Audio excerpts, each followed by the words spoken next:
everyone, welcome back to my channel. So today I have a video on the latest release from Thierry Mugler. It is in their Alien Goddess range and it's the new Eau de Parfum SUPRA FLORALE. So this is the third version, so I'm going to be letting you know what this smells like and how it compares to the previous two versions of Alien Goddess. If you're new here, then welcome. I'm all about perfumes. I have hundreds of videos going through the whole Alien range, Angel range. I'll leave them below, and of course my blog with my article going through all different perfume ranges.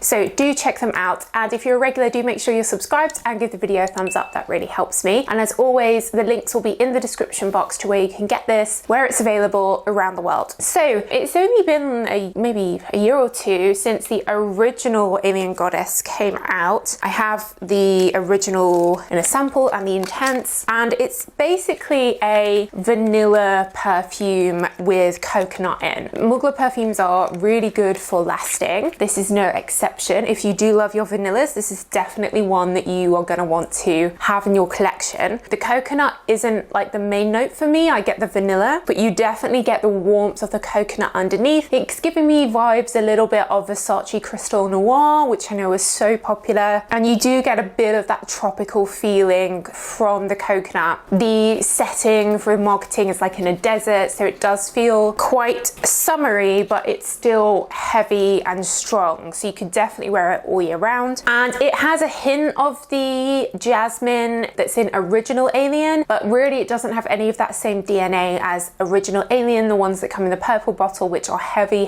jasmines. So the intense version really is what it says on the tin. For me, this is just more intense, deeper version of Alien Goddess. It has a more amber in the base, which makes it a little bit more oriental and a little bit more wintry. If you wear Alien Goddess in the summer, then I think you could definitely wear Goddess Intense in the winter. So our new one that we have here, SUPRA FLORALE, it has a slightly bronze bottle, whereas the others are gold. And this one, first impressions are that it doesn't have any vanilla in, which I was surprised about, because for me that's like what the range is all about. This is definitely the lightest out of the three, and it actually reminds me a little bit of Yves Saint Laurent Libre. So the jasmine note is very much in the heart. They've used a prickly pear and a cactus flower, so two quite tropical notes. There's a desert rose in here as well, and I definitely am getting some rose mixing with the jasmine, making it much more floral than the previous two, and I guess a bit more like traditional feminine. And then you have amber and musk in the base, but because there's no vanilla, the amber is just warm. It's not sweet at all. I really like the opening. I love cactus notes in perfumes. It gives it that tropical vibe, kind of a little bit like the opening of my Aphrodite perfume, but then this then settles and changes quite a lot to reveal the ambery jasmine. It's definitely a perfume of two halves for me. That first tropical feeling, but then this slightly rose jasmine amber undertone. Because it is an eau de parfum, I do think you could wear this throughout the year. I don't think it's exclusively like a summer hot weather perfume.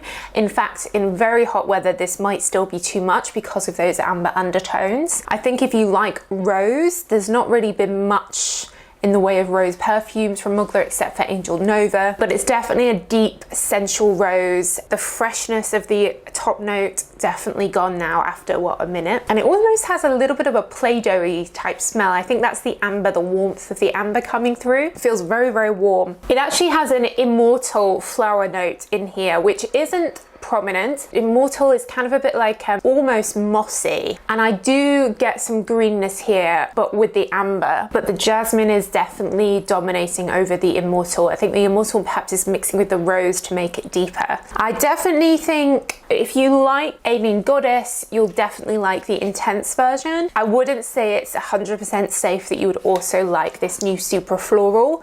I think this is almost a separate perfume, you know, in its own right, rather than just a flanker of the original. It's definitely nothing like Angel or original Alien. Definitely something new from Mugler, and I think they get a lot of hate because they've been bought by L'Oreal, but I actually think this is relatively unique. I can't really think of much like this. It does give me some Libre vibes. I think that's the jasmine and the amber, but as it's settled down, it feels really quite unique, and it does still have a warmth, like a summery feeling to it, like the original Alien Goddess Goddess, but just with these quite unusual other note combinations. It could be a good for something different if you've had Alien Goddess for a while. And I do think layering this with Goddess would work fine if you wanted to bring in that vanilla. The notes would definitely complement each other. I think it dries down pretty. I think it's interesting, and it has that otherworldly, unusual quality to it that you expect from Mugler perfume. So I'm going to say that this is Soki approved because it's unique, interesting, and